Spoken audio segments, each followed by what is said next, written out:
I wish I was gone because I don't know that. They said if you look like oh my God, still.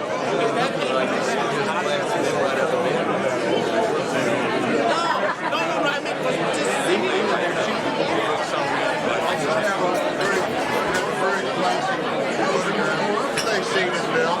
okay, put them on either side of it.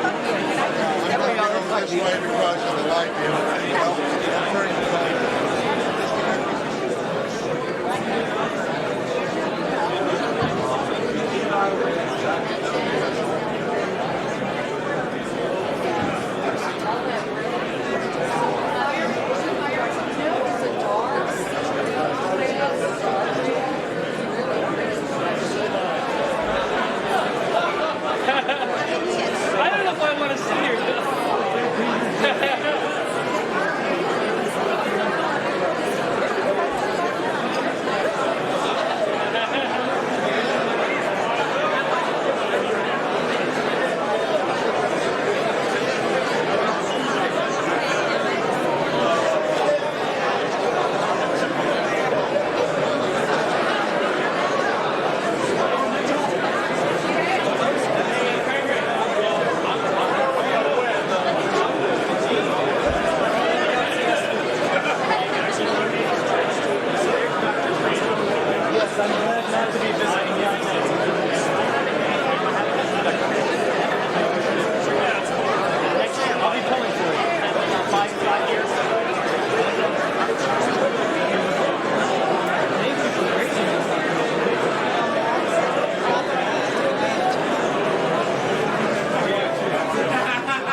Seriously, we need to get started here. On behalf of all the people who helped put this on, it is a thrill to have you all here. This is an unbelievable turnout. I believe the record before tonight for a banquet at an anniversary was a little over 100. The latest count tonight is 215 people showed up.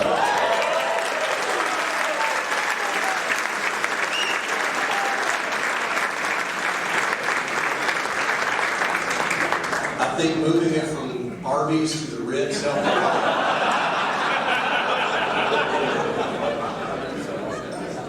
And then last count, we have 93 alumni that registered and came back for this anniversary, which is hard.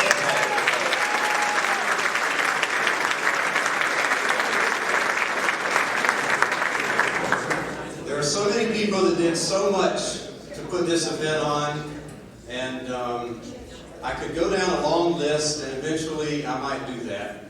But for now, there's really nobody that's done any more than one person who basically took this as a mission, I believe, to make sure that this was just an incredible experience for all of you, and the type of anniversary and recognition that this Army Corps deserves after 50 years. And that person is Bob and Gala.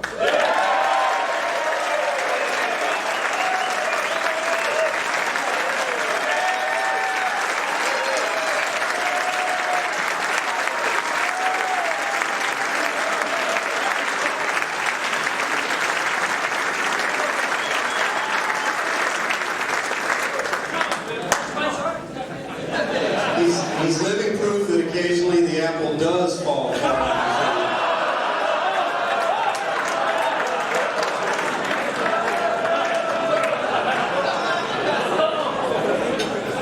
And also, I would be remiss if I didn't tell you that his lovely wife Anna did a ton of work on this thing too.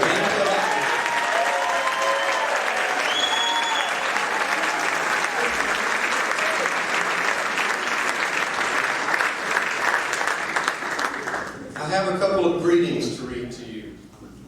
I send greetings to those celebrating the 50th anniversary of the United States Army Corps.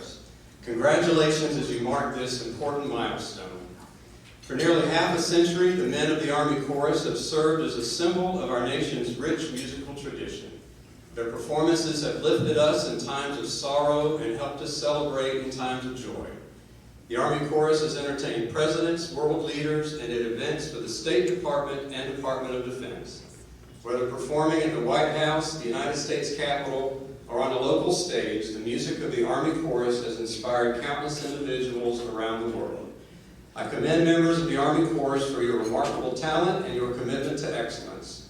Your service is a tribute to the spirit of our great nation.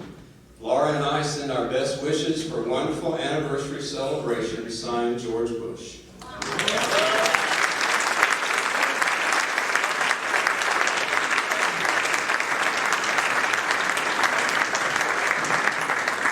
Congratulations to all the members of the United States Army Chorus on celebrating your 50th anniversary.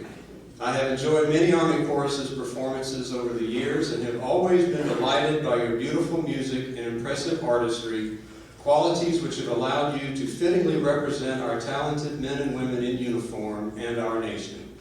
Hillary joins me in wishing you continued success and many more years of exceptional musical performances, signed Bill Clinton.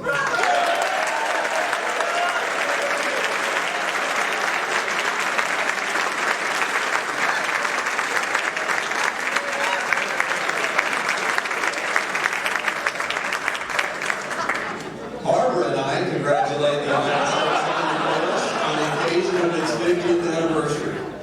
The Army Chorus is a national treasure recognized as one of the world's finest choruses. It has been a part of history these past 50 years, performing for presidential inaugurals, White House dinners, and gatherings at Camp David, as well as for citizens all around this country.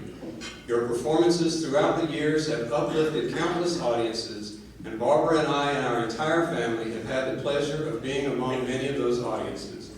We salute the dedicated members of the Army Chorus, past and present, on this special celebration of your rich history, and we look forward to many more joyful performances in the decades ahead. Sincerely, George Bush.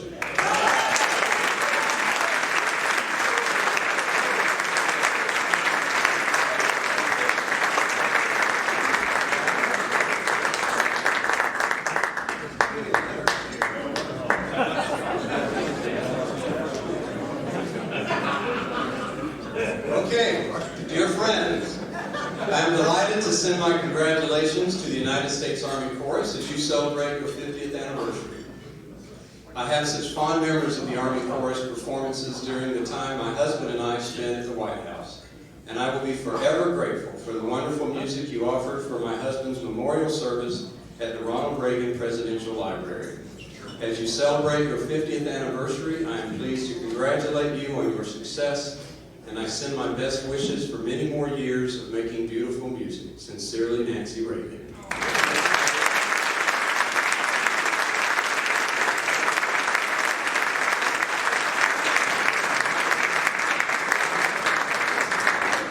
To the United States Army Chorus, Rosalind and I are pleased to congratulate you on your 50th anniversary. During our time in the White House, we and our guests had many opportunities to enjoy the Army Chorus. This concert is a fitting tribute to 5 decades of inspirational performances with which you have blessed our nation. You have our warm best wishes for continued success. Sincerely, Jimmy Carlton.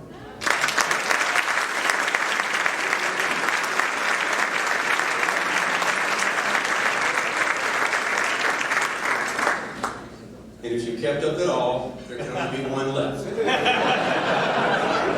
Congratulations to all the men of the United States Army Chorus on the occasion of your 50th anniversary celebration. The Army Chorus holds a very special place in my heart. From my time in the White House to the 20 years of performances in Vail, Colorado, I have enjoyed my association with this superb ensemble. You are outstanding musicians who represent the finest this country has to offer. Whether performing at White House dinners, for visiting heads of state, joining Bob Hope or John Denver, or singing at several memorial events at the Gerald Ford Museum in Grand Rapids, The Army Chorus touches each audience member with the group's musicianship and professionalism. Betty and I are so pleased to be able to pass on our best wishes to this remarkable organization. Happy 50th, and we hope to see you soon. Gerald R. Ford.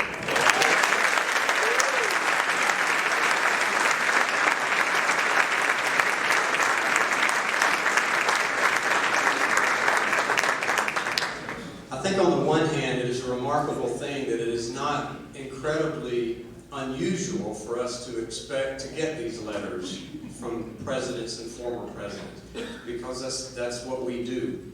And when you're an organization that counts the significance of its audiences by starting with presidents of the United States, that's pretty significant stuff, folks. They all took the time to do that. We appreciate it. As you leave, you're all going to get a nice little goodie bag. Let me show you what's in it. You can have a copy of the program that will be given out at the concert tomorrow.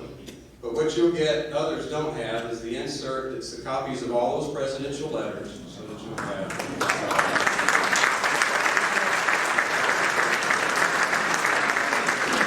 You'll also get a CD version of a recording of the Army Chorus from 1957. No, they didn't have CDs then. We transferred it. You'll also get a DVD of the shows, The Song of the Soldier. Television show, correct? You will also get a CD version of the CD the Army Chorus recently put out. When Jim Keane directed it, he came up with this terrific idea. They put together a CD of, it's called Songs of the Soldier. And you'll recognize a bunch of these you've sung.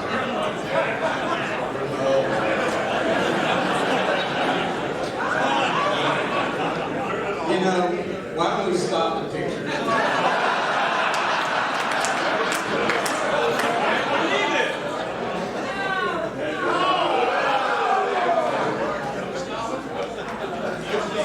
Okay, folks, really, just give me a couple more minutes. You'll also get this lovely little 50th anniversary glass, as you do. And without any more, I need to introduce, to finish this up and prepare us to eat, Mr. Ron Harris and Mr. Mike Miller.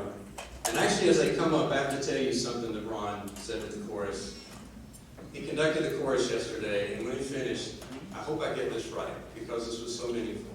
He said, you know, with the war going on, he said, I hear a lot about wounded soldiers who come back, and when asked about what they want to do next, the first thing they want to do is get back to their unit and get back with their buddies.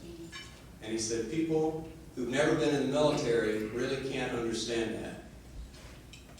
But he said, being around the Army Chorus and the connection with the Army Chorus, I can.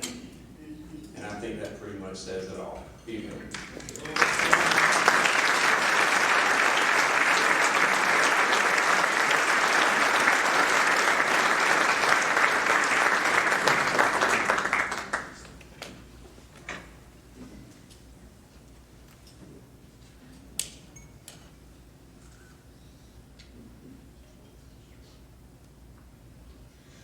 In this very room, there's quite enough love for all of us.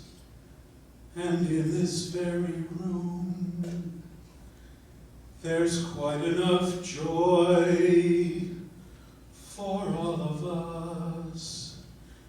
And there's quite enough hope and quite enough power to chase away any gloom. For there's brother for brother love. There's God with us love. There's peace on earth, goodwill toward men, kind of love. And it's all in this very room.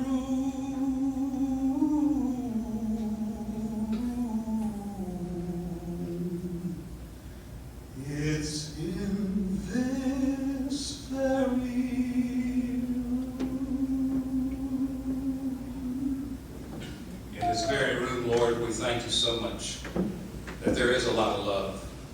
Love that goes back 50 years. Love that you have for each one of your creation. And love that we have for each other. Thank you, Father, for the opportunity to gather together, to reminisce, to sing together again. Thank you for the gift of music, the gift that you have given so freely among this ensemble. I pray, Lord, for each person here. I pray for their families. I pray for their friends. And I just pray, Father, more than anything, that your love might permeate us and help to spread into the entire world, as Ron's song in this very room tells us that we need to do. Lord, bless this food. Bless it to the nourishment of our bodies. Bless our fellowship.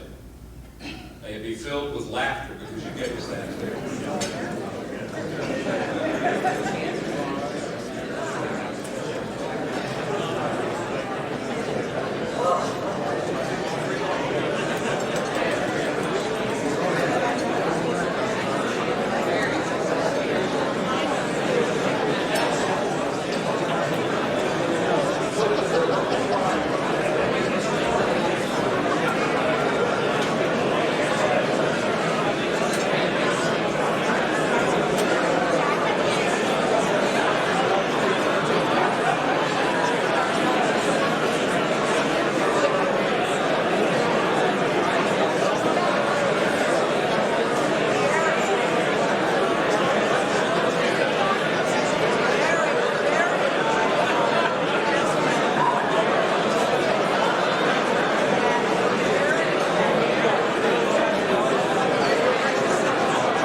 Just a couple of people I want to introduce.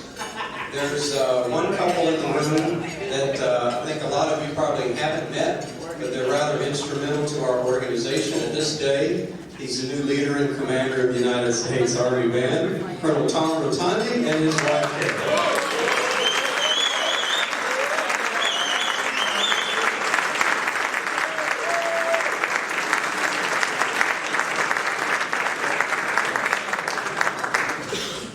Bob will talk a little bit more about this, but I have gotten the biggest kick out of listening to some of you talk about this hotel, because I was in the lobby the other day and some people were talking about going to check into the hotel, and normally that's what you would say. You know, when are you going to check into the hotel? Or, you know, what time are you expecting at the hotel? But no, in this case, it's, so what time are you checking into the Ritz? I have heard the word Ritz spoken often in the last few days, and I know we've enjoyed being able to use this facility, and like I said, Bob can mention it more, but I'll tell you, these people have been absolutely unbelievable for us.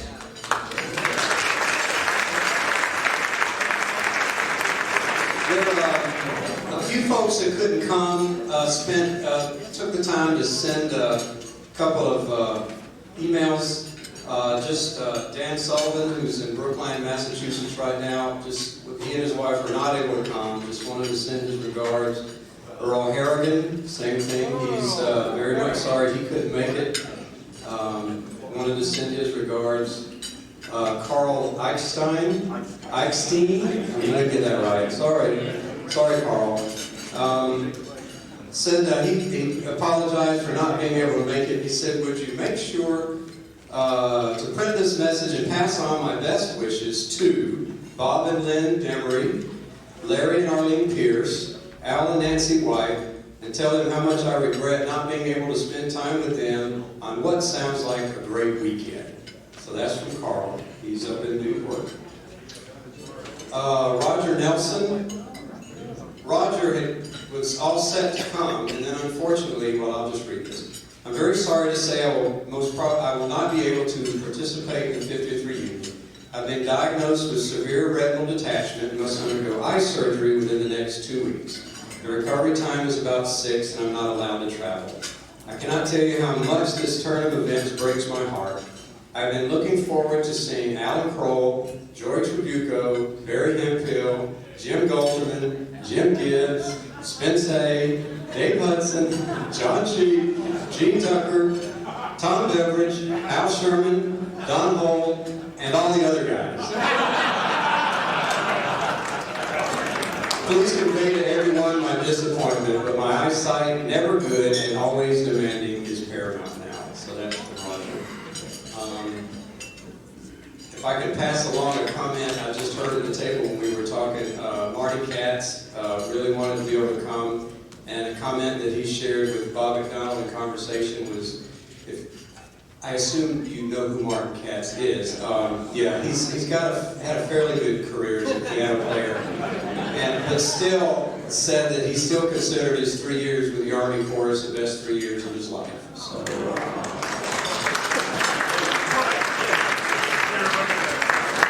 I'm sure not the most financially rewarding 3 years. You know, I guess it's easy to say that once you've had the career he's had. And by the way, those were the best 3 years I had. There's a letter here, too, from Richard Stillwell that I want to read to you. And this is addressed to Bob McDonald. Bob, I know you must be inundated with reunion stuff at the moment, but I would appreciate your reading this short letter to the guys at the dinner. When I met Marty Katz here in Santa Fe a few weeks ago, the first thing he said was how much he regretted not being available to attend the reunion. I expressed similar regrets as we had our own session of remembrances of our wonderful time with the chorus. The distance and timing simply did not work out for me, but my not attending the celebration in no way diminishes my great affection and admiration for this institution. The Army Chorus was the stepping stone for my career, and at the same time, no doubt, my salvation. For those of us fortunate enough to get in during the Vietnam War, entrance into the chorus was literally our ticket to continued life, liberty, and the pursuit of happiness. The wall in D.C. is testimony to those given no such alternative. I am also most grateful to the leadership of the chorus, in particular that of Alan Kroll and Sam Laboda, who created such a marvelous atmosphere of learning, professionalism, and camaraderie for us all. And I'm also most grateful to the chorus for affording the opportunity to forge friendships that have flourished and withstood the test of time. Please raise a glass to our own fallen brothers, our inestimable accompanists of years past, Bill Huckabee and Dale Anthony, whose friendships were golden, whose superb talents shone so brightly, but for all too brief a season. Bill and Dale contributed immensely to the success of the chorus, and their legacies should not be forgotten. Richard Stewart.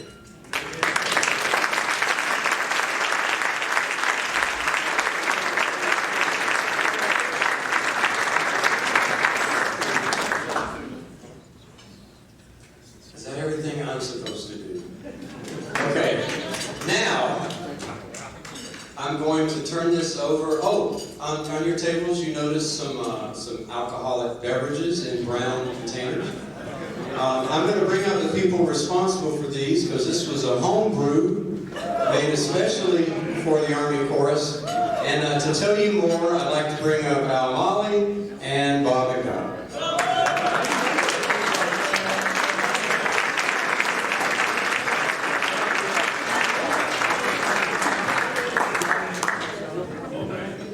Say briefly, the beer idea, I have to give credit where credit is due. Jim Evans, it was his idea.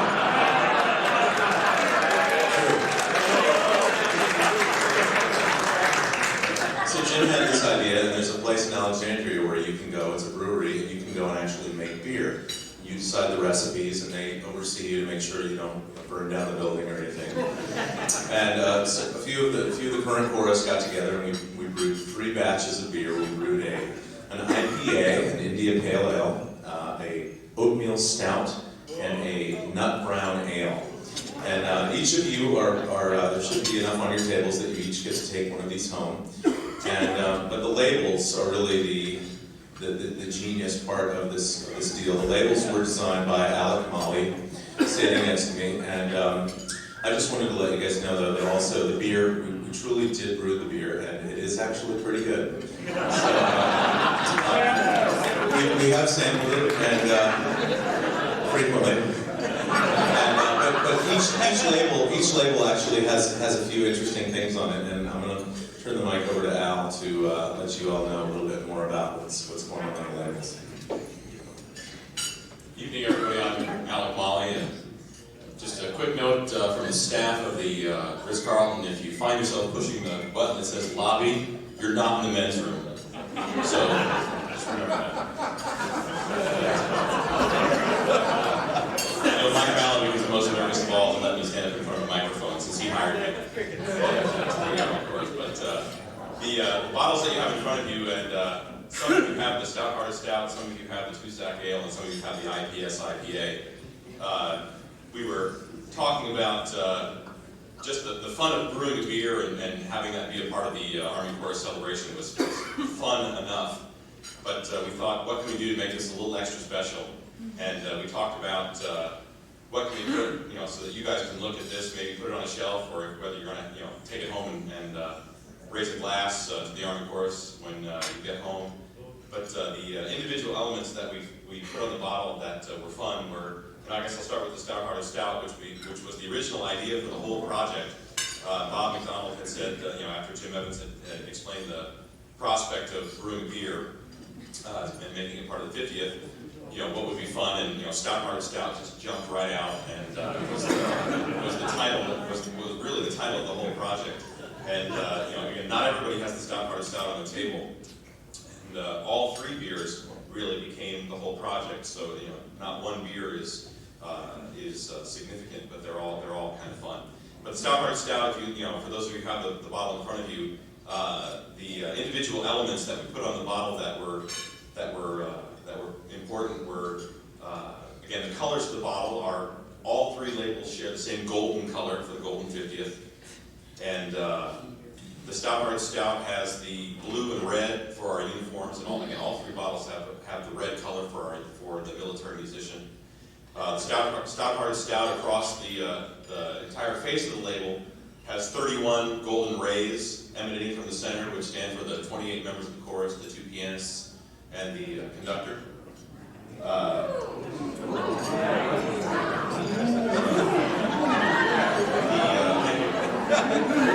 the center, you'll see the slightly scaled down version of our 50th emblem, surrounded by the presidential blue and 10 stars, which signify the 10 presidents that the chorus has served for since its inception, Eisenhower to Bush.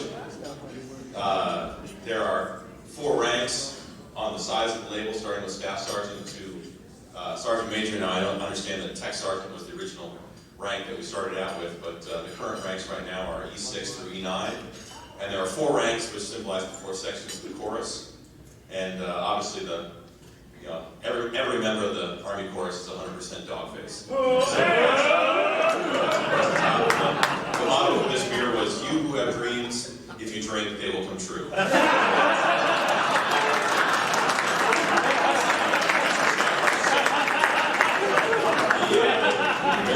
There's one other thing on this label, and I don't know if everyone in this room this evening has had a chance to meet our producer, Neil Iwaku. If you have, you'll understand why the phrase "no Neil" is important. But it goes without saying that most things in life, when Neil is involved, you normally have to say "no Neil." So that's the Stout-Hearted Stout. The IPS IPA kind of speaks for itself. Again, the golden colors of the 50th. IPS, for those of you who may not have been, I don't know actually when IPS was started. Somebody would like to raise their hand and say IPS was started at what point in the Army Corps' of his career. But when you look at, yes, somebody say King Solomon? When you look at the Army Corps' board, there is not a day on the Army Corps' calendar that there's not something to do. Many of them are IPS. Individual practice session. Also known as the Water Safety Course, which refers to any number of fishing charters that have been set out. But the IPS IPA is an individual practice session IPA. It's the perfect beer for a day off. You'll see 4 stars across the top, again, in reminiscence of the 4 sections of the chorus. On the label, you'll see a young man casting a line into the blue waters of some local Northern Virginia river. Yep, not at all. And off in the distance is the sunrise with 7 golden rays to symbolize the 7 members of the section. For those of us before the glorious days of a 40-man chorus. Again, it's a premium India Pale Ale, celebrating 50 years of living life to the fullest, working smarter, not harder. That's the idea.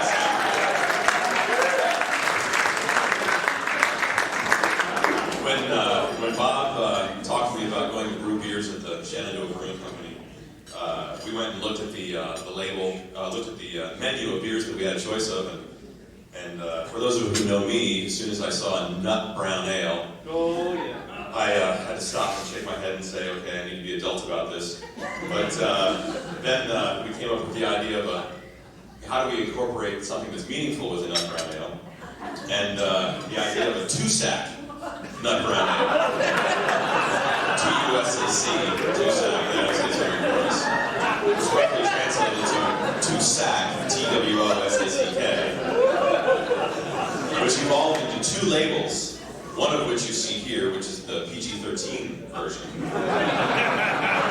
and the rated R version, which is still sitting on my hard drive with a censored note via my wife, the Public Affairs Director for the United States Army Chorus, and Bob's wife, Anna Fly, who thank you for using discretion as the better part of valor. But again, the TUSAC Nut Brown Ale shares the golden color of the 50th anniversary. 4 stars for the 4 sections of the Army Chorus. It's a richly colored, handcrafted brown ale. And I don't know how far, when Kim Rose eventually became the enlisted conductor of the Army Chorus, but he was my enlisted director when I first started. And Kim Rose is a wonderful man. Stay on pitch. But Kim Rose, as being a member of the baritone section, was notoriously cruel to the baritone section. And one of my favorite memories of Kim Rose is Kim Rose sang to the chorus as we sang a tune. Baritones, you need to stay on pitch.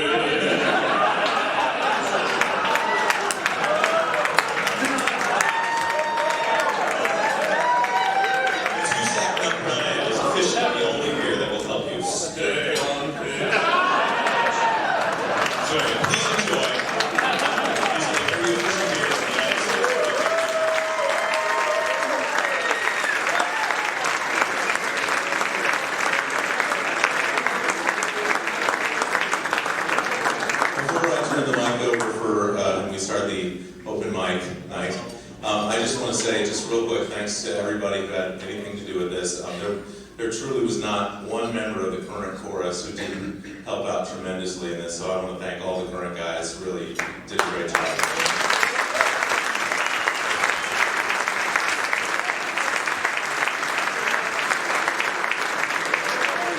And my job, again, Colonel Clanton mentioned it, my job was made so much easier by the folks at the Ritz Carlton.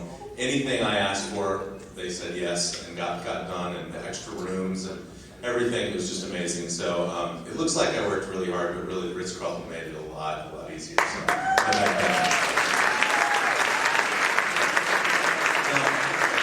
just a real quick thing about the wine you're drinking. It may taste a bit old, but there's a reason. We were digging around Fort Myer, actually Tensa Terrace, some of you know that. Tensa Terrace was just imploded. And it turns out they found some boxes underneath Tensa Terrace. And it was somewhere, apparently Tensa Terrace was somewhere near where the old T-71 building was. Anyway, they found some boxes and they found some wine down there. And some of you may have noticed, but these labels are actually on the wine. I mean, we had to clean them up. They were real dusty. But it said it's United States Army Chorus Cabernet Sauvignon from 1956. Celebrating 50 years of music and friendship. How did they know? So weird. on the back of the label, there's another label which says, this wine was specifically made to celebrate the 50th anniversary of the United States Army Chorus. It has been aged perfectly since its creation in 1956 by vintner conductor Samuel LeBeau. Since then, well over 200 men have worked to perfect this beautiful bottle with their talent and dedication to excellence. This wine will peak on August the 4th, 2006, but continue to please as it slowly changes its makeup. Thank you to all who have made this possible. We will see you in 2011 for the 55th. Thanks.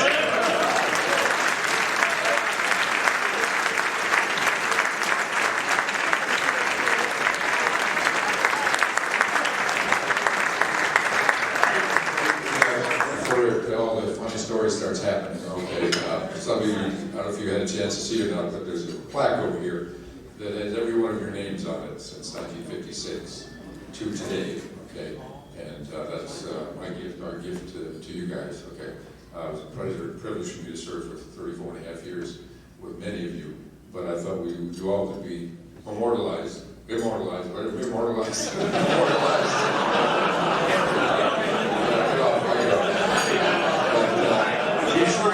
Just to make sure that this will serve two purposes. Double check it to make sure I didn't miss somebody that you knew that we didn't know about.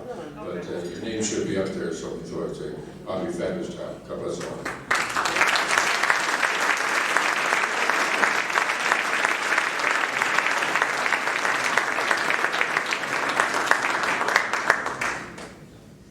You men are wonderful. You've been a part of our life for 50 years, and it's been a treasure to know every one of you. Music was a part of our life, whether we were a singer or whether we were a wife or lover. It was something we treasured, and we want to continue to treasure it. And I want to say thank you for a wonderful 50 years, but I want you to know that Norma Totten, who's sitting right over here, I wish she'd stand up. Jack Totten's wife.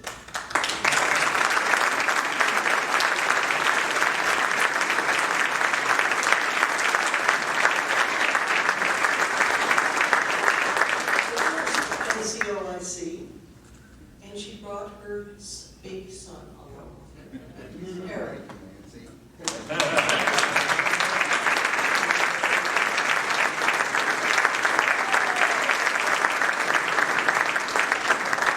Since Stan and Maggie couldn't be here, they're representing them.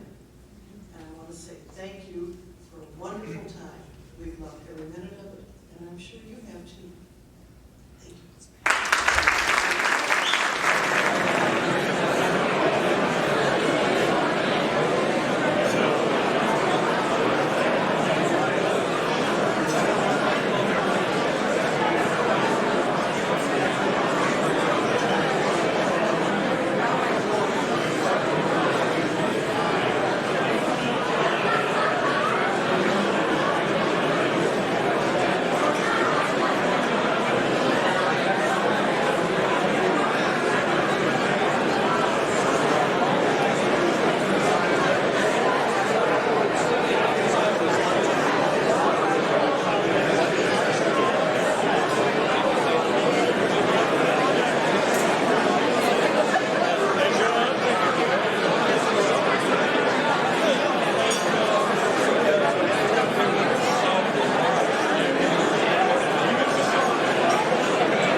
Enjoying myself. Do I look 50?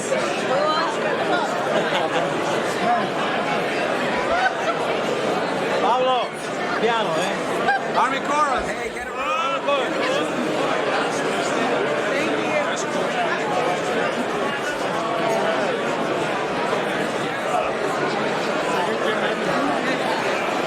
One for the Army chorus.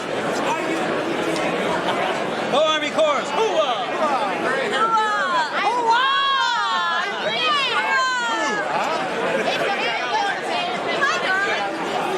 But you only know if you want it. Thank you. Love you too, darling.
And if you don't check them really carefully before you go on, sometimes they're not said exactly as you think they should be.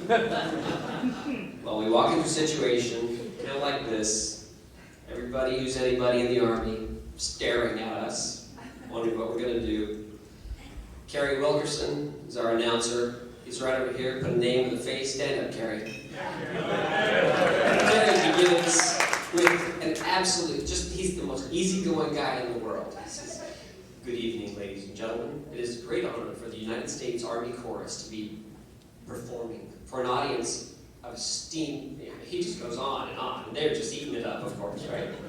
We're going to go through a history of the Army. We're going to begin with the music of our forefathers. He probably quotes Thomas Jefferson and the whole deal. And we begin this, the thing starts with Rafi Kasparian there at the piano, beginning this thing. There's a Rafi with that. And instead of hearing the thing that we all know, what we heard is something that was in octaves above, octaves below, fourths below, and of course fifths. And so it sounded something like.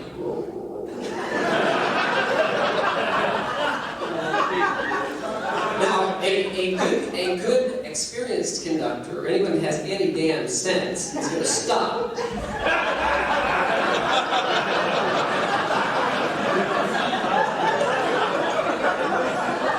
But not me. No. I said, I can hear the pitch, it's an F.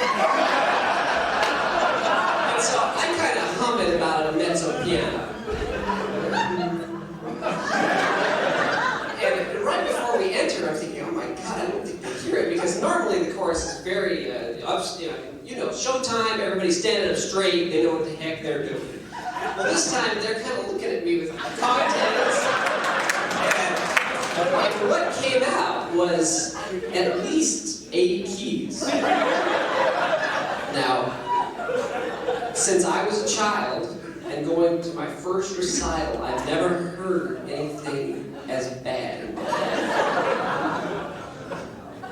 Now, this is the story though of Chester, because it should end here, but it gets worse. As it starts developing, you get some of these phenomenal voices. And I have to say, Albie, you were the funniest. Because Albie Powell has got this big voice, and he's standing pretty close to me. He's singing something like, "Let's one shake."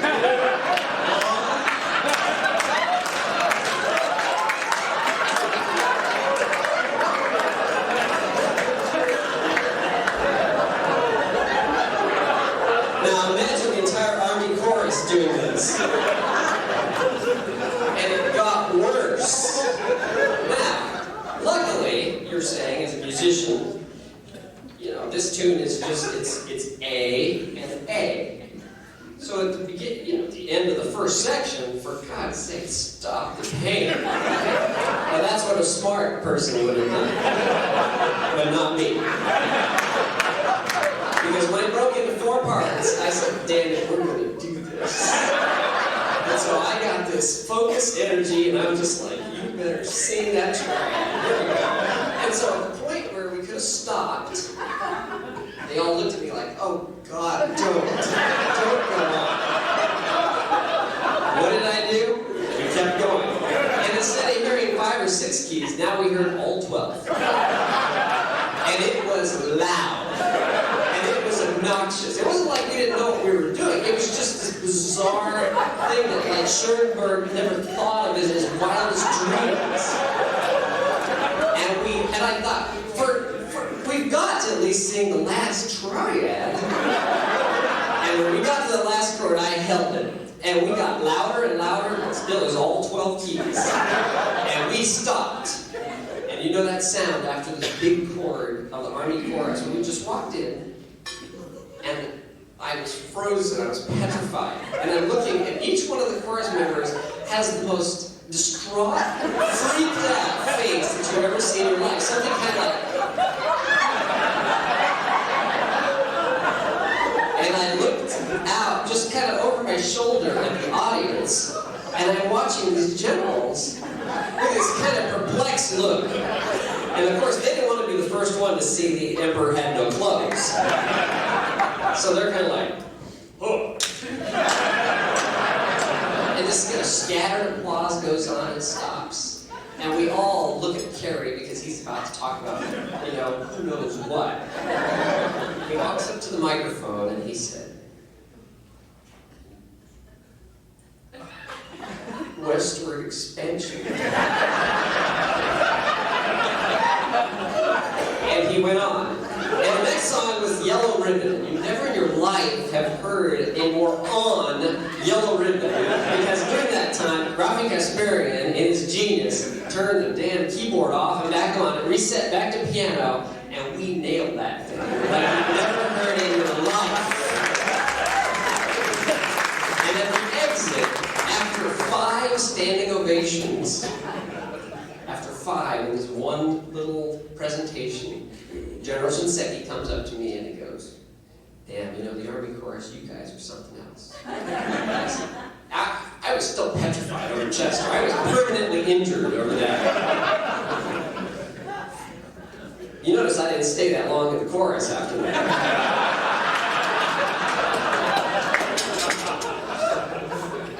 And he said, you guys are amazing. I'm just not too sure about that first piece.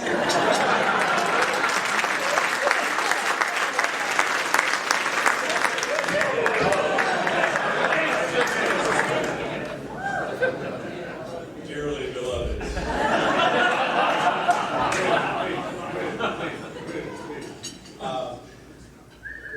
Major Cole, where are you? I don't have my glasses on.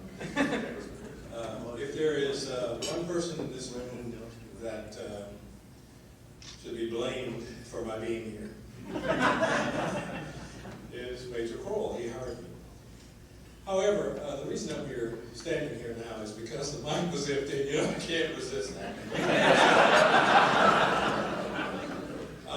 It seems that at each of our reunions, I am called upon to mention that the other children of the Army Chorus, the chamber singers, and subsequently the Army Chorale. And we have representatives here tonight, and I would just like, if you were, because we did double duty in the old days, and if you did double duty, or any duty, in one of the auxiliary groups, would you please stand so that people could see?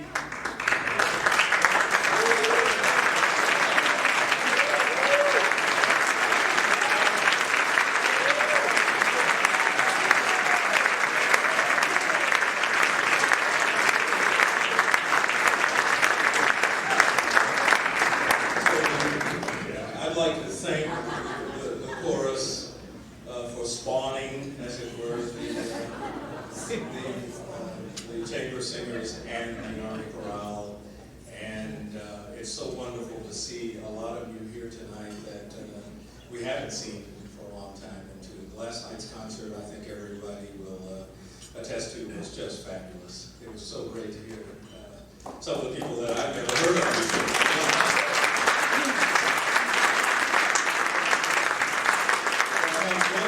And I will leave the microphone. One complaint.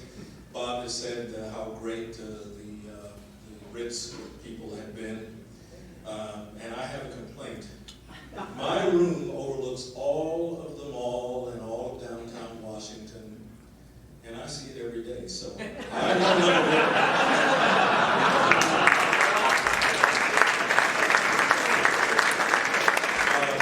Will Shea, 1978 and about 1985.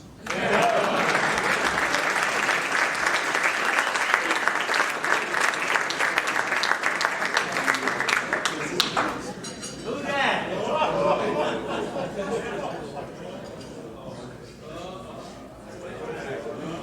Hey, Llama. How many limits are here actually? There's 1, there's 2, 3. There weren't that many. Only Jerry Jennings was Jerry Jennings. Yeah.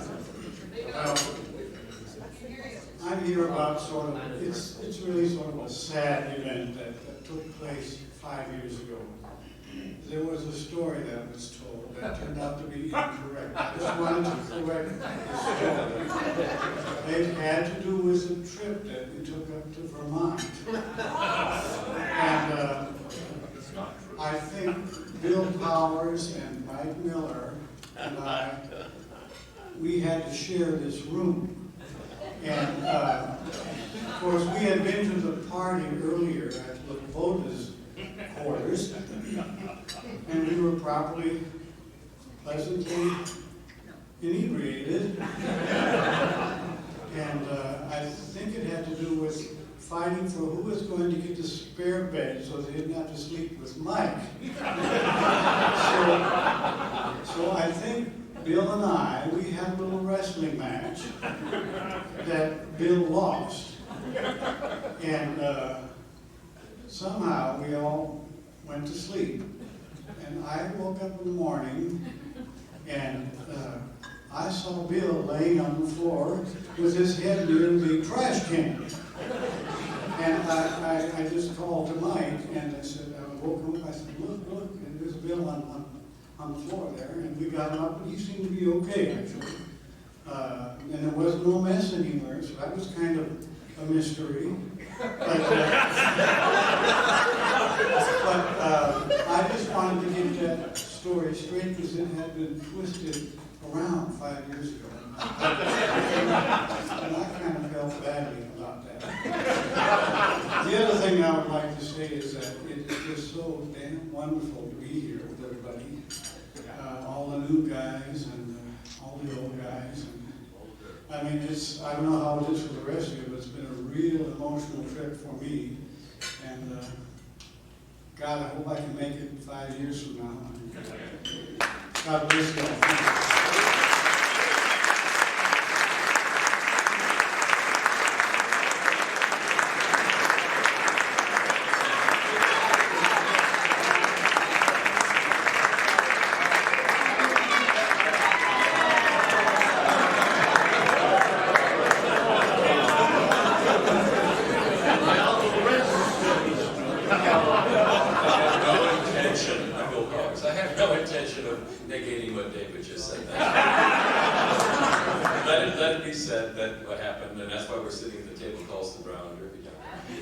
Anyway, the reason I got up was to tell you a tale that my table said I should tell you. It's a story. I was very fortunate one night to be doing a solo with the chorus at Fort Belvoir. And in the middle of the song, there was suddenly a big turmoil going on in the back, a lot of activity, people moving about. Didn't know what was going on. The first rule is just keep singing, which I did, and everybody else did. When I got into post the next morning, Hal Sherman said that the Colonel wanted to see me, and this was not a happy thought because they normally want to see me for anything, and the fact that I was going to go in there was probably, I had done something wrong. Anyhow, I walked into his office, and he was at the table, at the desk, doing paperwork, and not paying any attention to me at all, and I'm standing there at attention with the sweat running down my face. And finally he looks up, and he said, Powers, do you have any idea that while you were singing last night, the wife of Senator Estes Kefauver had a heart attack and died?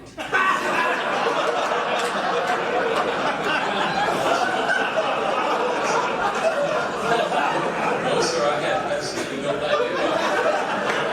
Well, then he looked at me and he said with a big grin on his face, now that's what I call knocking him dead.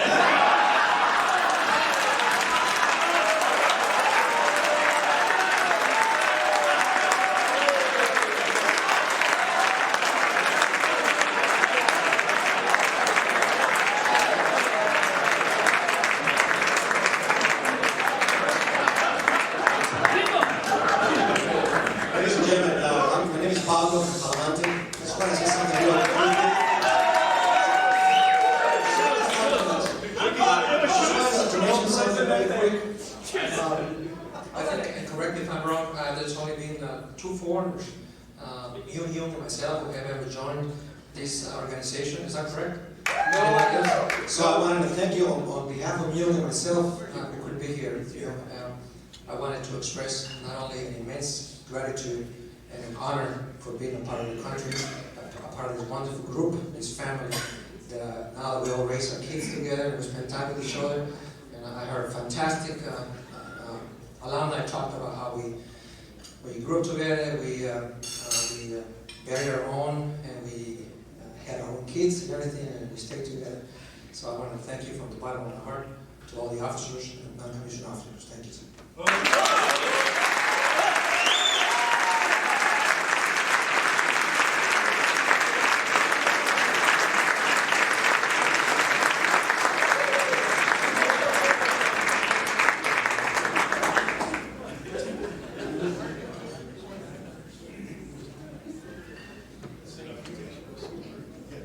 I don't have a great story to tell, but the fact that I got into this chorus is story enough.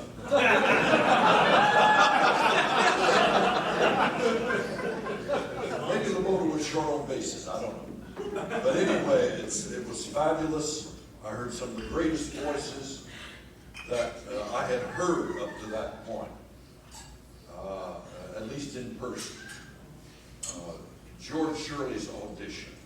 Fantastic, fantastic. Barbarians, moving around. He did much like my asking him why he was cleaning you remember the side room in the old building? There was a side exit room. And Ara had been given, for some reason, for some infraction, he was cleaning that wall very industriously, and he was not about to share with me what had caused that aberration. But my purpose here is to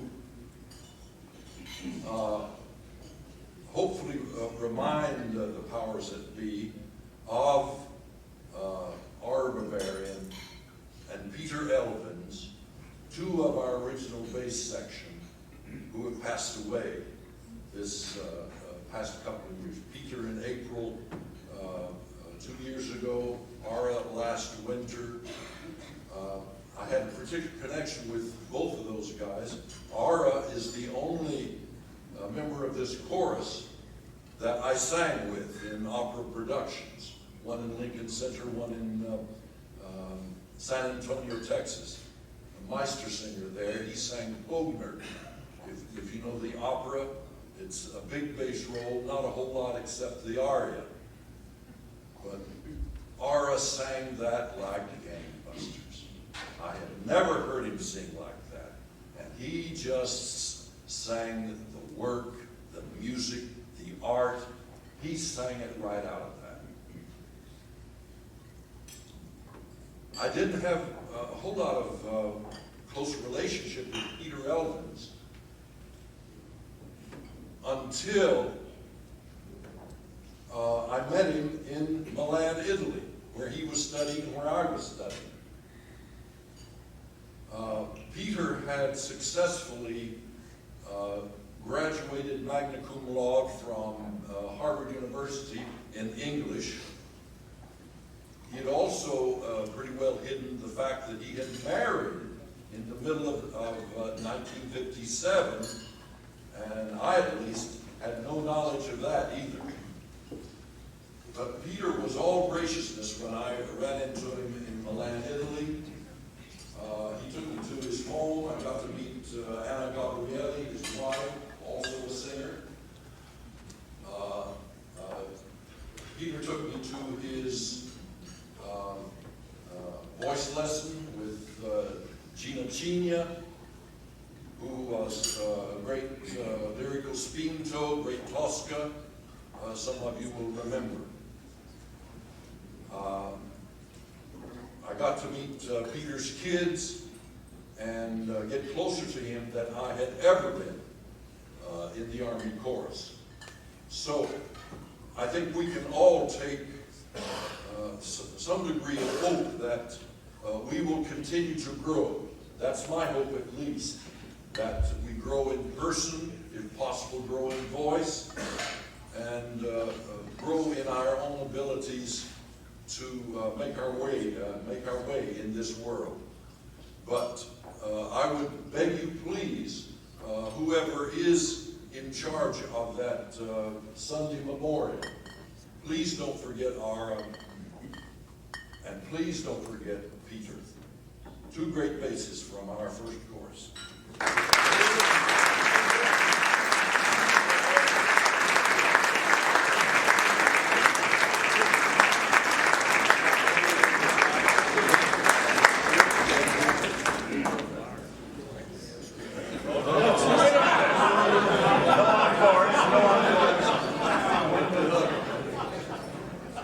There's a major thank you that I forgot to give this organization for many, many years. In 1969, end of November, my daughter was born, and a few days later, she was born in Walter Reed Hospital. A few days later, the San Francisco Opera called the office of Sam Loden. And I think Alan Kroll was in on this too. They did everything in their power to get me out of this organization. We were about a month's time. Christmas Eve, 1969, I was mustered out and went straight to the San Francisco Opera.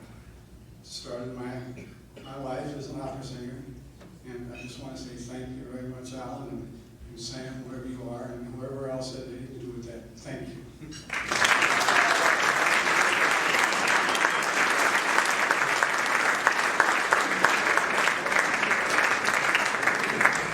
Here from the earliest days of the chorus, and of course I could say the same things about what it means to me to have that experience back from 57 to 61 for my musical career over many years.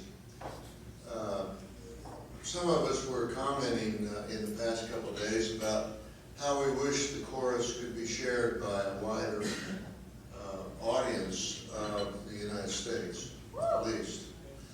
We folks that live down in the hinterlands don't get a chance to hear you very often. But there was a time that the chorus made the front page of the Washington Post. And that was a job we did at one of the hotels downtown. I want to say the Shore. Mayflower. What? Mayflower, you're exactly right. We were on the old Wanger risers, which are wooden, as you remember, noisy to say the least.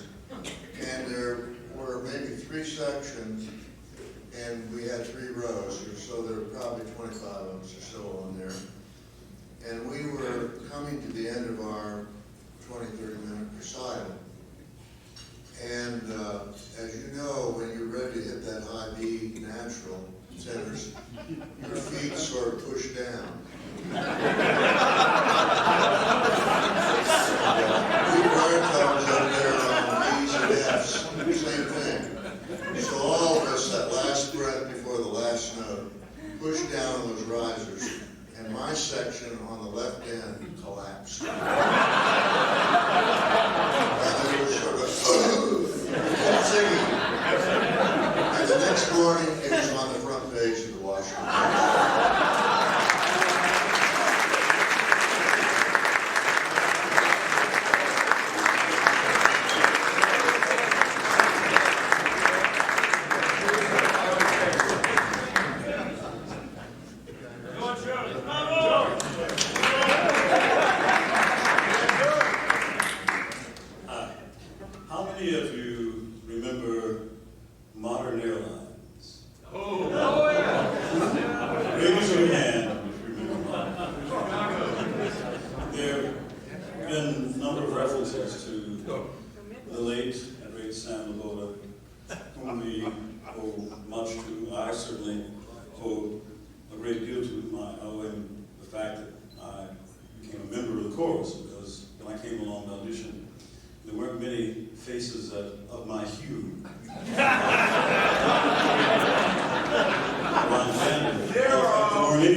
Shortly after I got into the organization, we had a trip to Chicago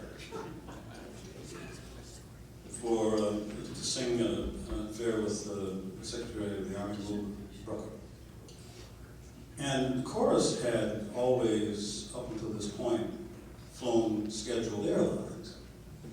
Well, someone at the Pentagon got wind of that fact and said, well, you know, these troops know better than anybody else. They're going to fly non-scheduled. So we gathered out at National Airport at the MATS, I think it was, the hangar. And out of the sky came a DC something or other. That was painted red, white, sort of sat back on its rear lights. Chugged up to the gate and all sorts of things. So we climbed on under the glare of a stewardess, blonde hair, young woman who probably was attractive, but she had lips painted on like Lucille Ball. Very bright lipstick.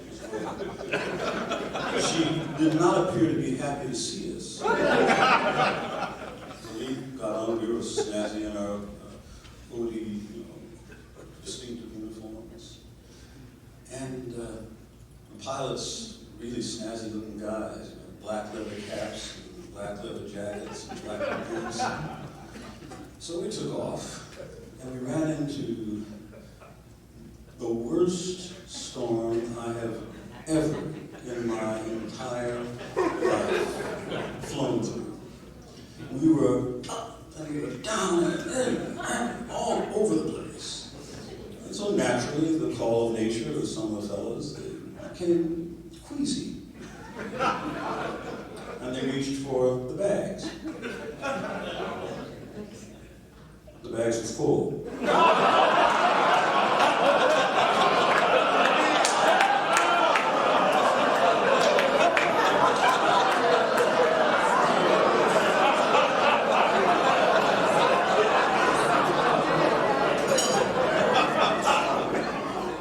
So you know what happened. We arrived in Chicago.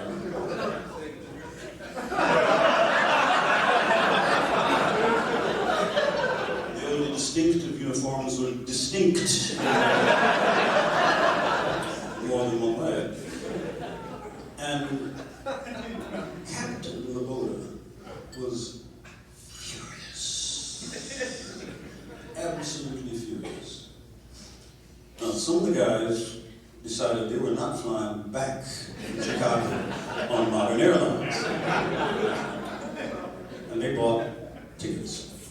Well, I was too poor. And so I and a few colleagues, we flew back on modern airlines. And we had a great flight. There was no problem. The weather was great. We had a tailwind. We got in ahead of time. I must give it to the pilots. I mean, to get us through that storm, and these guys really knew what they were doing.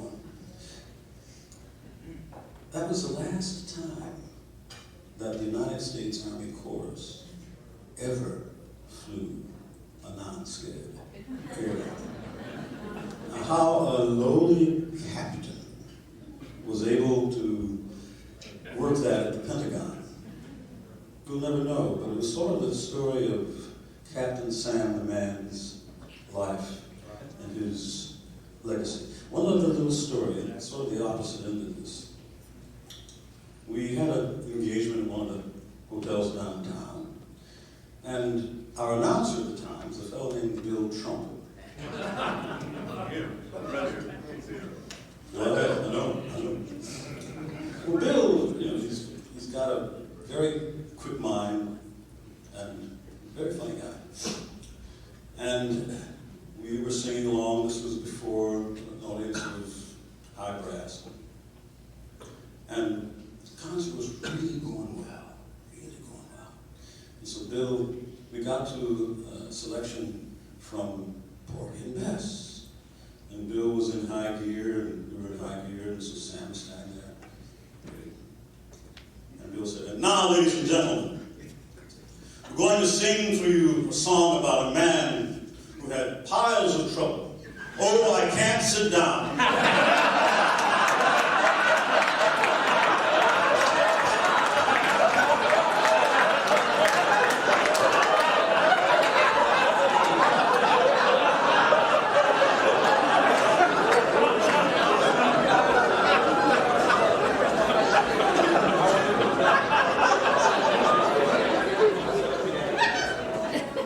I've never seen Sam Lagola turn red, but it was like this from his collar up, just sort of slowly. And as I'm given to understand, it was a very interesting session the next morning.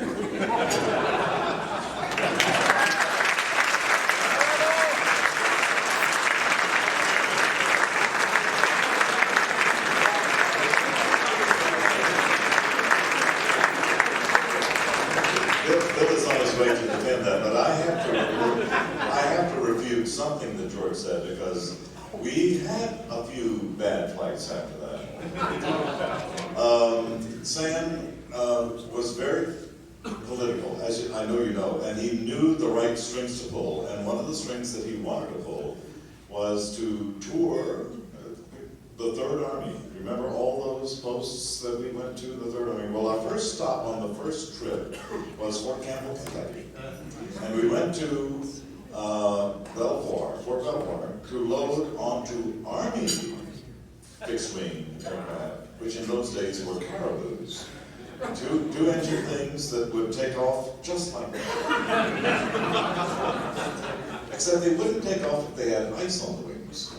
So we went out there and we stood on the tarmac in our Class A uniform with overcoats and parachutes. I'm not Cal, am I making this up? I am not making this up. And sure enough, they said, well, we're not going out today. So we came back home. Next day, out to Fort Belvoir. Davidson Army Air Base, whatever it was. And put on our parachutes again. Stood on the freezing cold, standing on the runway. And yes, we can go. So we get on these planes, strap in on the side, on the walls, in our Class A uniforms and parachutes. And we have a fuel stop. Anybody remember where that? Knoxville. We stopped in Knoxville. So we go into the restaurant in our uniforms. But Don Boyer forgot to take his parachute off.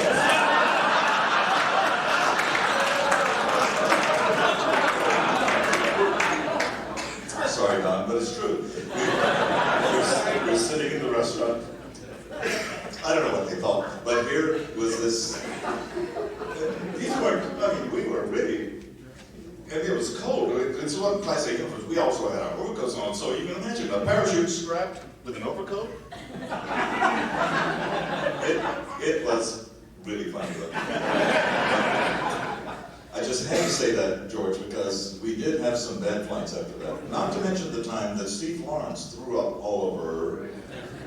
Remember that one, Norma? I've heard that story, yes. Going to Minneapolis for the Winter Carnival, tailwind, we were flying Air National Guard. He always had newsmen, were always there. Exactly. He So got off and he was all. So Steve Lawrence had to go into he's changed into his dress blues on the plane. Everybody else was traveling the cities. And all of a sudden, Steve was playing poker in the back of the plane with wall skis and a bunch of guys. And sure enough, somebody turns to Steve and says, and Steve turns to him and said, oh yeah. And he quickly found some other blue jacket to get off the plane with, because the photographers were right there at the foot of the steps. But that was, we've had some rough flights since then. I just had to refute that.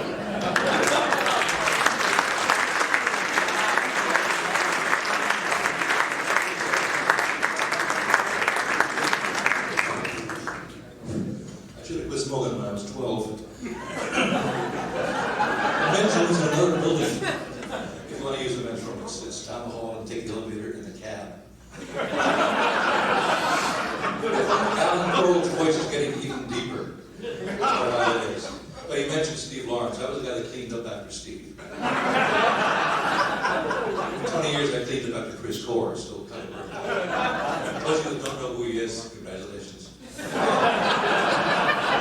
I saw George up here telling a story, and I remember we did a show for the Daughters of the American Revolution at Constitution Hall. They owned the joint. And this was back in 1957, and things in the country were a bit different then, as George mentioned. So Sam put George right in the front row and gave him all the solos. They didn't understand it. They didn't believe it. Remember the night that somebody introduced Captain Abota as Captain Ted Lobar. We called him that for many years. When I got to the bars, it was very small. We said 3 tenors and a diva. See, it had grown since then. That was in 57. And one night, Captain Barry Drew was our conductor. Wilbur Brucker, Secretary of the Army, started to walk up on stage and say something. Barry Drew threw him off the stage. How you get away with throwing the Secretary of the Army off the stage when you're a captain, I don't know. He didn't last much longer after that. But anyway, I just want to say it's great to be here. The 3 happy years of my life, too. Somebody else mentioned that. It's also basically people I thought were dead.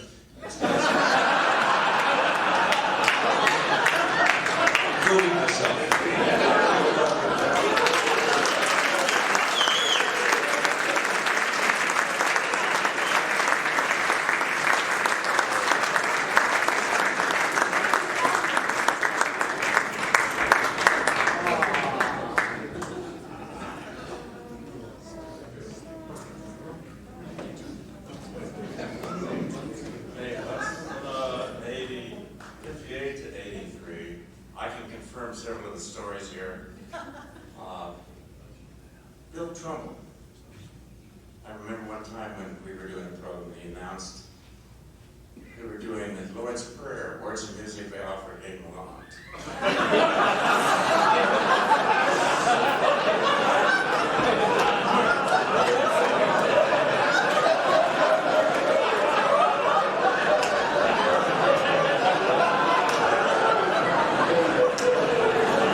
Segregated again.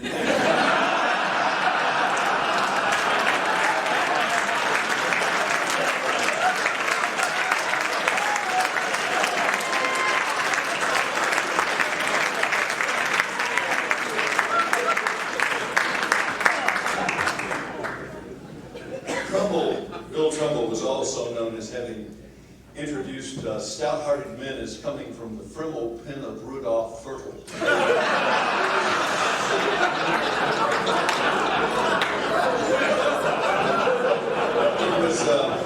The trouble was a heavy smoker in those days. It has changed, really. But it was a joy to be back in the back row of the chorus. And Bill would have to have a cigarette during the numbers we were singing. So he would light up during one song, and now having finished that particular cigarette, it would come time to introduce the next song. And if you were on the back row, you would feel this warm cigarette sliding up between your fingers. You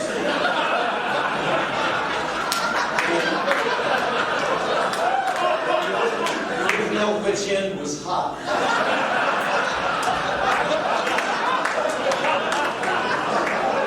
Joy to work with you. I remember the riser fall. Dee, you were on my left, and I think you hit the floor, and I was still up on the riser. And that was incidentally written up in the post as the riser fall of the Army.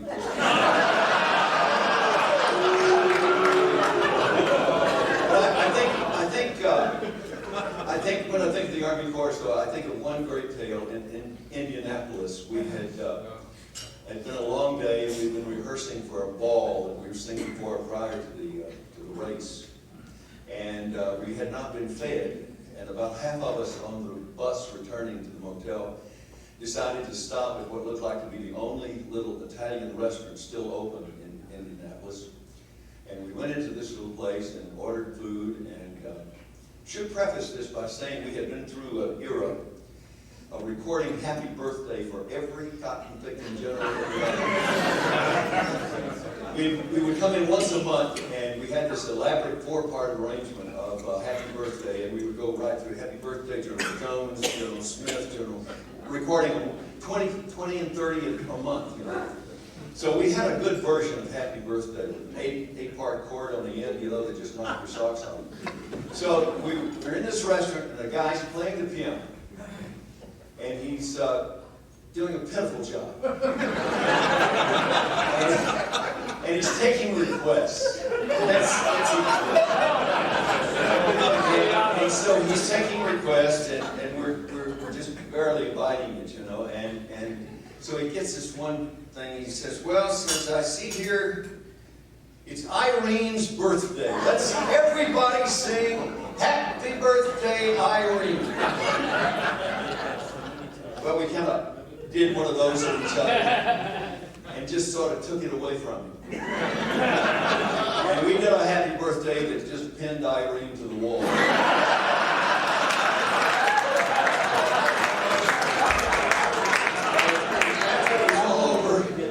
After it was all over, there was this death-like silence. And he leaned into this little microphone he had over his piano, and he said, "Who are you guys?"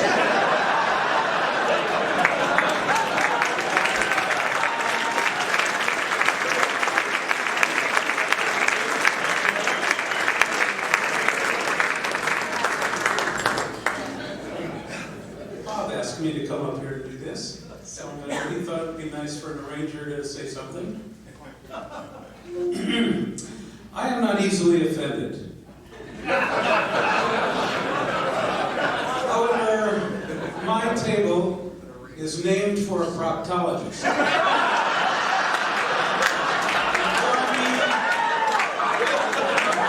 proctologist.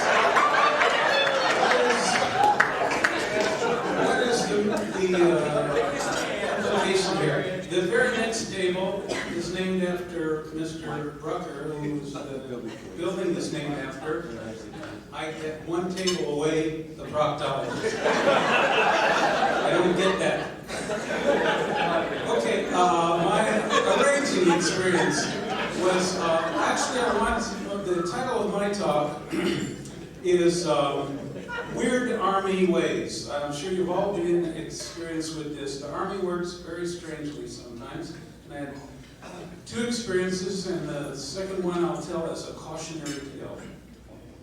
I started out writing arrangements for the chorus, piano, and male chorus, and it was going well, and I was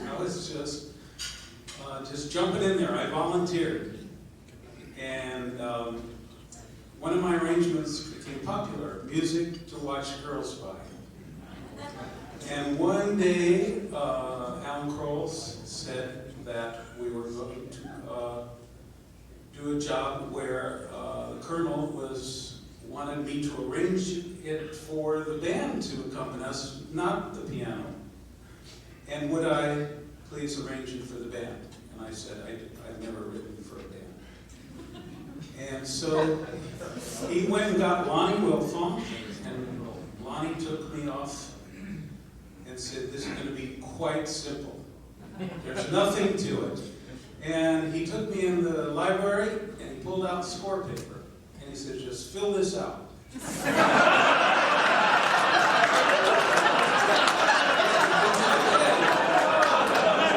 I swear to you, that's what he said.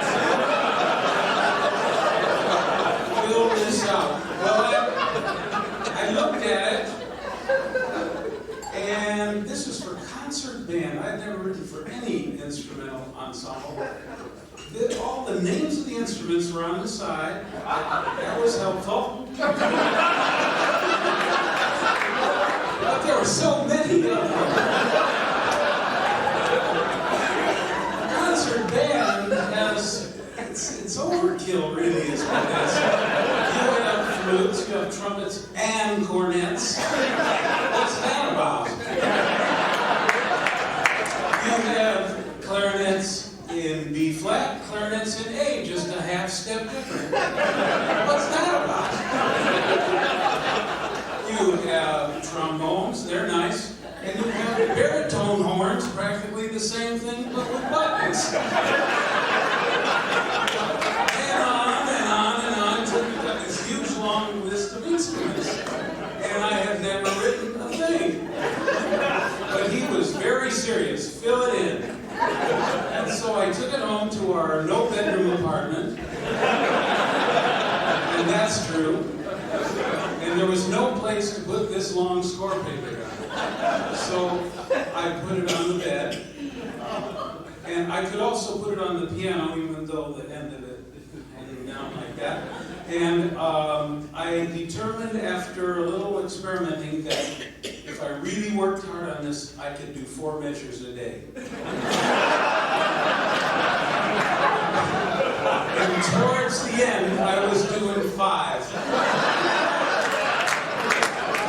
And I did not know what I was doing, but I was working really hard, and I thought, this is going to be exciting. And I got to hear it. And it happened, my mother was coming out from Los Angeles for her first visit since I got in the Army Chorus. And she was there for the world premiere of this arrangement. And it turned out that I had made a single grievous error. There was one thing that it's too bad I didn't know ahead of time. Someone could have told me. It would have been so easy. And that was, I didn't know that every instrument didn't have to have something to play at all times.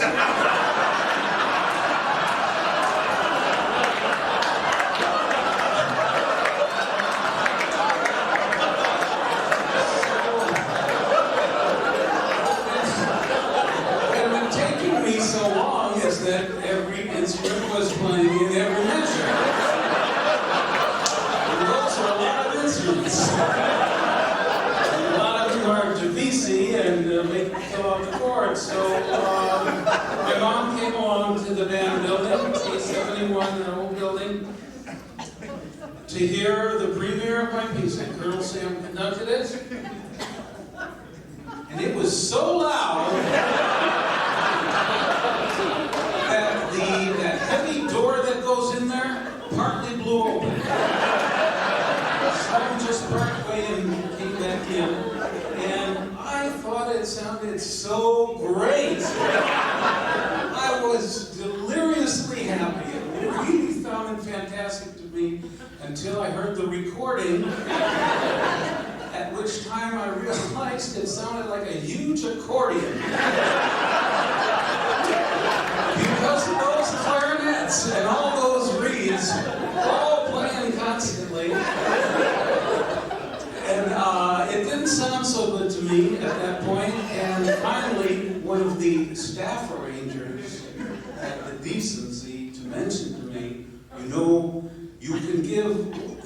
there's a rest every now and then. And that's how I learned to write for orchestra.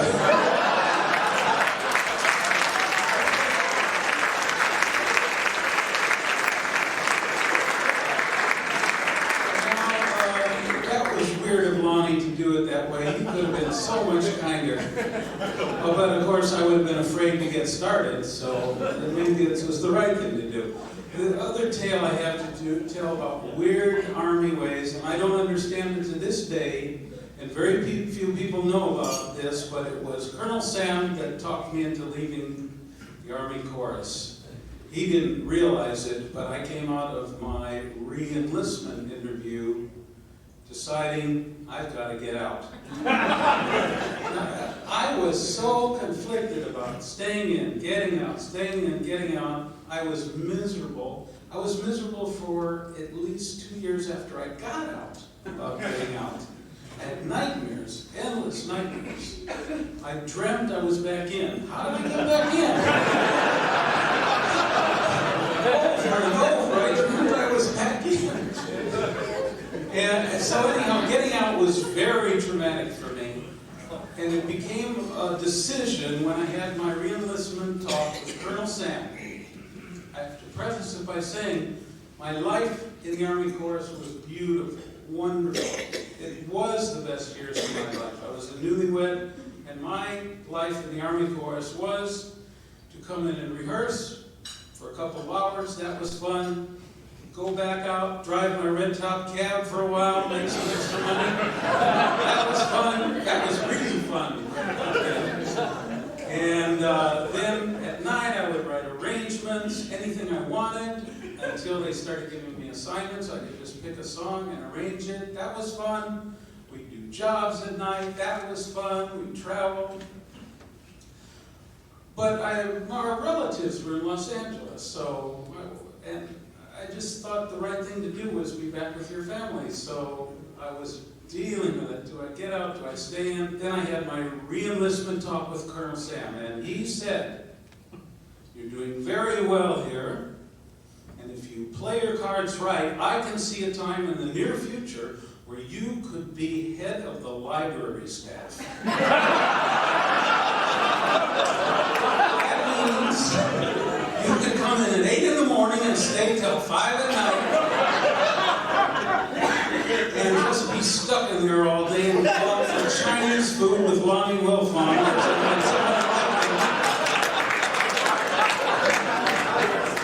And that seems so insane to me to offer me a worse job than the one I had, only if I played my cards right.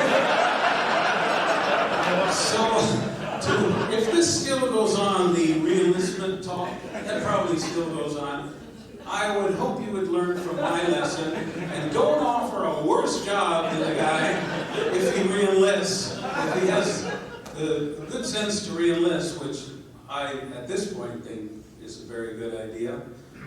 Don't tell him, stick around, things can only get worse. So that's it. I have learned every minute.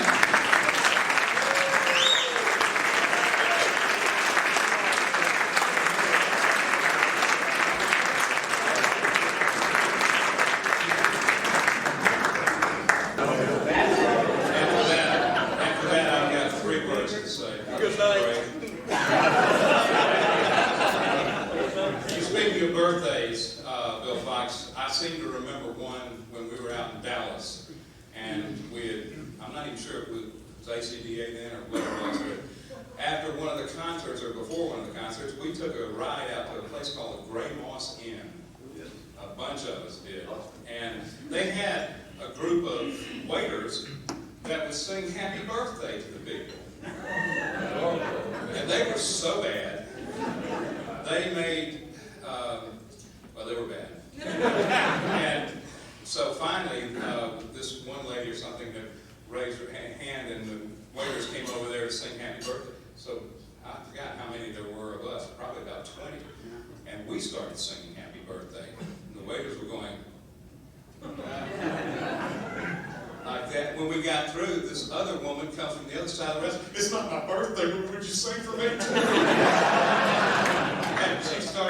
out free drinks. We were glad to sing happy birthday. The other Bill Foxism that I seem to remember, we were doing something by George Gershwin, and I forgot what it was, and Bill got up there and announced the piece, and he said, and by George and his lovely wife Ira. But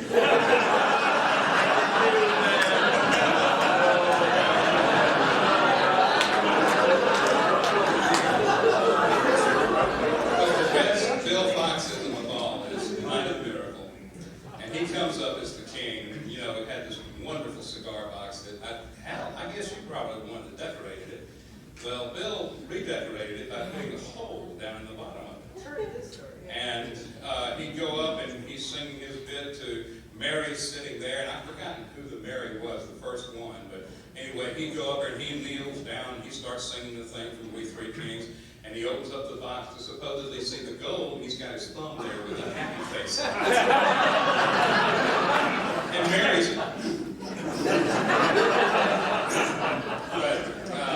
But Bill had some good ones, and I wish somebody would tell the Bill McDonald story about Lamech. That is one of the most wonderful story of all. Yeah, but somebody needs to tell that one. It's great. But, I hold the record. I hold the record. I'm the only person that has done both of the big roles in Night of the Miracle. I did the blind man, and then I did Lamech for 87 years. This wonderful group of people, this wonderful group of men to sing with, to listen to sing. The concert the other night was just absolutely spectacular. It has been a privilege and a pleasure and an honor to be a member of the United States Armed Forces.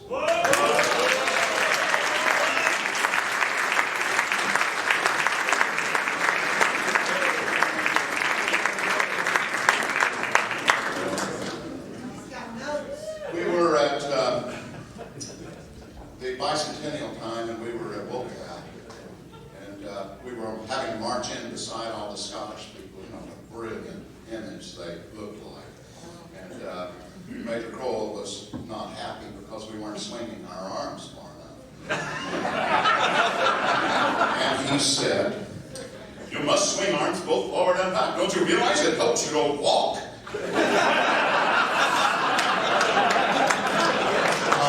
Said, I like whispered comments.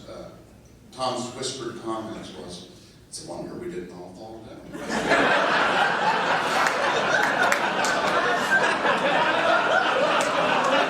I sang on a concert at Fort Belvoir. I don't remember what. I think it was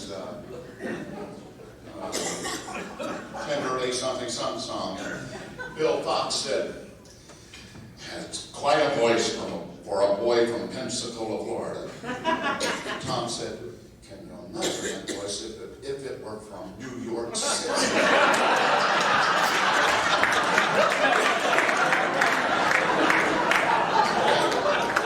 want to thank George Hurley for breaking the color line, and I want to thank Donnie Marshall for breaking the Southern accent line. Hey, we played a lot of us, but I appreciate that.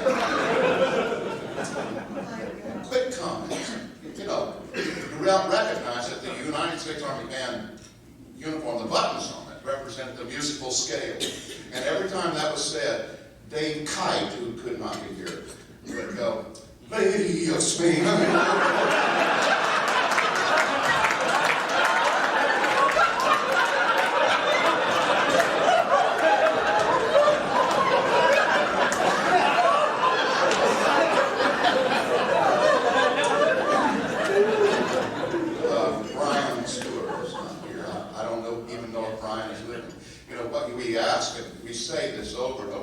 Do you ask yourself this question? Why do I care so much about that? Those are, nobody's bullshitting when they say these are the greatest years of our lives. We remember them. We remember them in our dreams. We remember them in our lives as just precious times. And I see you guys, and I know how many stories we have on each other. It's a bond that will last forever. It's really, I think, it's about the music. it's moments like Brian Stewart singing. But, you know, I played piano bar before I came into the chorus, and there's a joke, a standing joke among piano bar players. Play Melancholy Baby. I actually knew the song until Brian Stewart sang. I won't even attempt to do it, but it's something like, come to me, my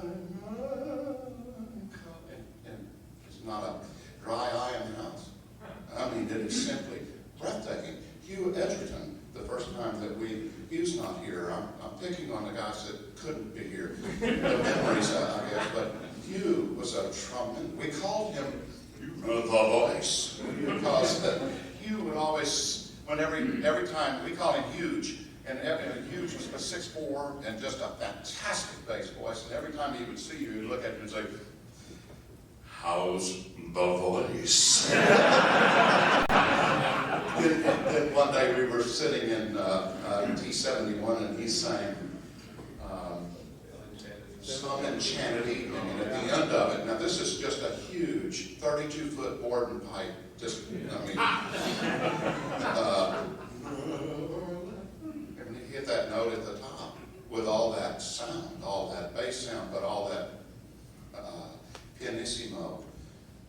I'm telling you, the chorus just shuffling feet, applause, and we just don't hear those kinds of things. Just absolutely a wonderful voice.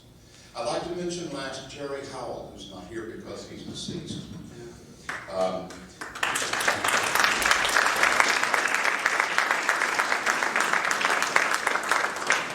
He was a man to follow. I followed him, Elvin Garrett followed him, my brother Mark followed him, probably, and not even knowing him, Tony Giuliano followed him, Pensacola, and many of us did. He was a man to follow. Soft-spoken, absolutely a wonderful guy. He was my first voice teacher at the First Baptist Church of Pensacola. I was 16. I was troubled as a youth. It took a while to grow out of some.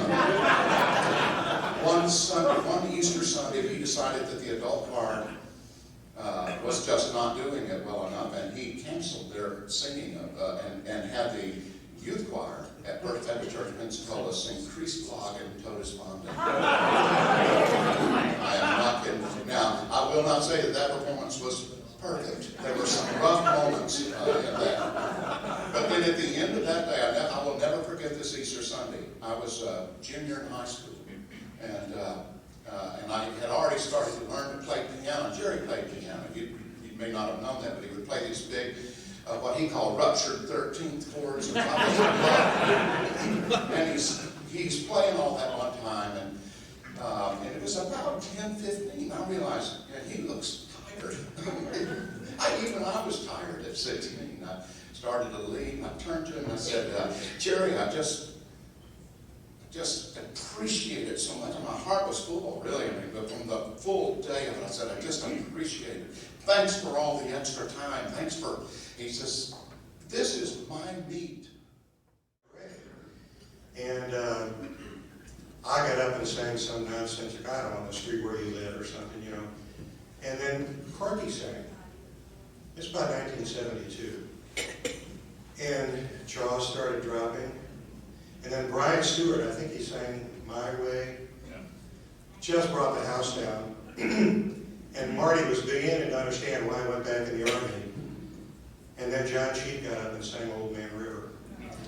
And he knew very quickly why. We have a little debt of gratitude to pay to Mike Ryan tonight. As in an indirect way, the Army Band does. Many of you know Mike was in the chorus in the mid-60s, went on to an incredible career as the announcer and soloist for the Marine Band. And there was a period in the early 90s where when Mike had to go on the road for 6 weeks with the Marines, I got calls from his multiple agencies to do national anthems or sing with the Strolling Strings or the Capitol Bands. And I sang at an event in '92, I believe it was. It was a huge fundraiser, political fundraiser downtown. And I opened with the national anthem, and I had to stick around to close with God Bless America. But in the meanwhile, they had an entertainer ways down the program named Kathy Steinbach. Never heard of her before, never heard of her since. But she sang a song that I found to be kind of a neat song that I thought might have some value to the Army band. So I asked her for a copy of it, brought it back, gave it to Colonel Shelburne the next day, and we got it arranged for band. And I screamed it for several years until I retired. I don't know who's screaming it now or singing it now. It was called A Hero for Today. And that song, I think, has stood the band very well over the years. So the last thing I want to say, and I wanted to say this 5 years ago, was a little anecdote about a fishing trip I took with Dick Stilwell and his wife, Carrie. I didn't get a chance to do it 5 years ago at the reunion, and I'll probably forget it 5 years from now. So we went out in the bay. Chorus guys today know that I like to fish and used to get charters to go out in the bay. But I had one trip lined up, and it was only Dick and myself and his wife, Carrie. Memory serves me that John Stevenson was supposed to go, and something happened, yeah. The ATM machine didn't work. I don't know what it was. But we're out fishing in the bay for bluefish and just catching monsters. And Dick had on his Metropolitan Opera Billy Budd shirt.